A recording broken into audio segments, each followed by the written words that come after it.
तुम्हाला सुद्धा महाराजांचे किल्ले बघायला आवडतं का? मला तर खूप आवडतं. तर चला आज मी तुम्हाला छान अशा किल्ल्यावर घेऊन जाते जो की आपल्या महाराजांचा आहे.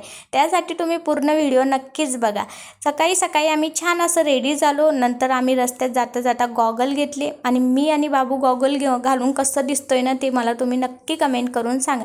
आता आम्ही निघलो होतो देवगडवरून. तर देवगडवरून हा विजयदुर्ग किल्ला 30 किलोमीटरच्या अंतरावर आहे.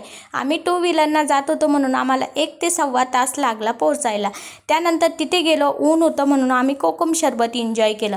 त्यानंतर आम्ही बोट राईड घेण्यासाठी निघालो. आता हे पर पर्सन हे 100 रुपीज घेतात आणि बोट राईडना खूप छान अशी होती.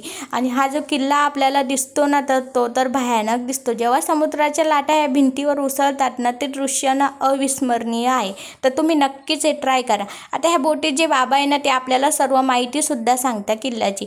त्यानंतर आम्ही किल्ला बघण्यासाठी आलो. तर हे आहे मेन इंटरेस्ट. इथून आतमध्ये आलो आणि राईट साईडला वळालो ना की लगेच आपल्या महाराजांचा दरबार. आता इथे मस्त असा महाराजांचा दरबारसुद्धा बघितला आणि ह्या गोष्टी बघून ना असं वाटतं की पहिल्या काळात जेव्हा महाराज होते ना तेव्हा मी असायला हवी होते असं मला तरी वाटतं. तुम्हाला पण वाटतं का ते तुम्ही नक्की कमेंट करून सांगा.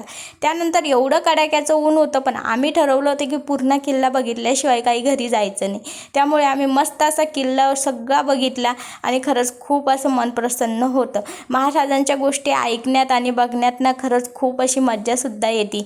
आणि एवढं ऊन असून पण आम्हाला काहीच वाटलं नाही. आमचे चिल्ले पिल्ले पण खूप छान असं एन्जॉय करत होते. त्यानंतर मग आम्ही निघालो. भूक लागली होती म्हणून जेवण केलं. आता व्हिडिओ आवडल्यास लाईक करा, शेअर करा, फॉलो सबस्क्राईब करा. बाय.